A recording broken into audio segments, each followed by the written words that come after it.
I'm Brendan Gulick. Welcome to Buckeye Breakdown. I kind of wanted to avoid this, but maybe I can't. Can we make fun of Penn State more because they had 5+ chances to make one play and win? I don't know if we're going to make fun of them, but it is at least a good talking point because yesterday was the first time the country really got introduced to the new overtime rules. I wrote about this briefly yesterday over on BuckeyesNow.com. I kind of liked it. I don't know if I am like pounding the table saying this is the way overtime should be played from here on out, but I approach it from this perspective. You got 60 minutes to try to slug this thing out. And if you're still tied, you play a regular overtime period, which I love college football overtime rules compared to the NFL. You play a regular overtime period that's governed by normal rules. If you have to go to a second, you play another regularly governed overtime period, normal rules, with the exception that if you score a touchdown, you got to try a 2-point conversion. And if you're still tied after that, the separation between teams is so small. I don't really care if it necessarily feels gimmicky the way that maybe a 9 overtime game would. I don't really care what the scoreboard is. You're trying to figure out which team can sneak away with the win. Put it in this perspective. Overtimes 3 through 9. It's 7 overtimes. 3, 4, 5, 6, 7, 8, 9. So you run 7 plays. Would you rather see overtime number 3 where a team has a 7-play, 25-yard potential touchdown scoring drive? Because that's essentially what you're talking about. And some people are going to say, well, the 9 or the new overtime that's this 2-point conversion off, it's meant to protect players' health. And look what happened. Illinois' quarterback got hurt. Like, that sucks. That's part of the game, but it's not because of the new overtime rules that he got hurt. There were moments where I'm like, what are we watching? Like, this is weird. And I can't imagine how weird it must have been to be at that stadium. Imagine having a nosebleed seat at Penn State yesterday, and every 2 plays, you're watching a team walk 100 yards to the other side of the field, back and forth every single time, because Illinois didn't want to play in front of the student section. I don't blame them. It had to be this weird, event to watch, but there was plenty of drama. The game can end on every play. To me, that's wildly entertaining, and I didn't have any problem with it at all. Yeah, I mean, they stole from the shootout format, obviously, in soccer.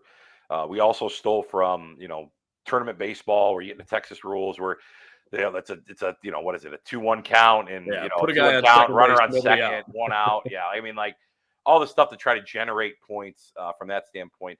I don't have a problem with it. I don't.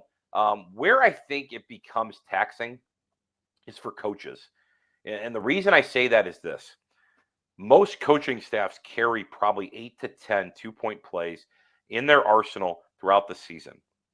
One of the big points of emphasis this past offseason, when I was still working in college football, was putting together a analog and database of 2-point plays. And the reason I say that is this: I would always keep on my computer just a running tab of 2-point plays that I was like, all right, we got to use these 2-point plays, because the reason being is that it's such a small area to defend for the defense. It's such a small area for the offense to be able to attack. And I'm speaking more from an offensive perspective here. It's really difficult to continue to come up with different plays in that area and to be able to do it. If you're in that situation where you're in a 6th, 7th, 8th, 9th overtime, you're probably not going to be able to just line up and run the ball in at that point. It's usually not going to happen. But you have to call certain plays in that window to be able to get there. And you look at it now, Penn State has exhausted I guarantee you they've exhausted their 2-point play regimen.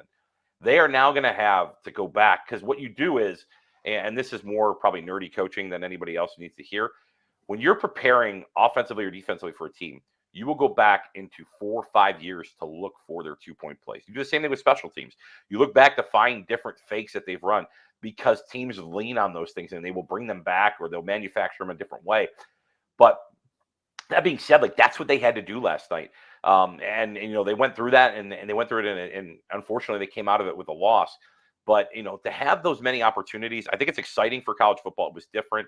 The only other game that I watched prior to this year that I got to see it, San Diego State and Utah. Yes, I am that guy that's at 1:45 in the morning watching Mountain West games on CBS Sports Network. San Diego State played Utah, and that game went to triple overtime. And when it went to the triple overtime, there was an offensive pass interference call on Utah that actually brought it back. And, San Diego State ended up winning the game, from that standpoint. So I think it's something that's really unique and interesting to see going forward, as we see it in college football. Do I love it? It's a way to dictate a winner. Unfortunately, it kind of cheapens it. But also the other thing is you had 60 minutes to do it. You had 60 minutes to win this football game. You had 2 irregular overtimes to get to that point. So, kudos to Illinois for just, resilient. And Illinois yesterday, and I don't know if this is a segue into Penn State for us yet, Brendan, but they came out yesterday at 13 personnel. They were going to line up, and Brett Bielema was like, guess what? I'm a big guy. We're big guys. We're going to push you guys, and we're going to lean on you, and we're going to try to set the tone early. And that's what they did. Kudos to Bart Miller, the O-line coach at Illinois, and their staff and everything that they're doing there. They've really done a nice job of yesterday of just kind of running the football, understanding the weather, the environment.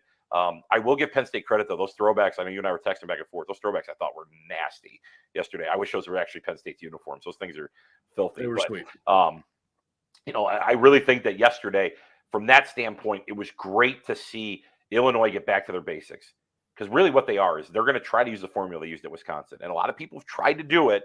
It's hard to replicate. You could go make champagne in a lot of places, but champagne is made where? In France, right? You want to go make bourbon, where you going to make bourbon at? 98% of it's made in Kentucky. So just remember, there's certain places, you may try to replicate it somewhere else, but at the end of the day, there's something in the water, there's something in the grains, there's something that makes it happen. So I realistically think that they did a good job of trying to play who they are, knowing their identity, and really they're going to be a physical team going forward.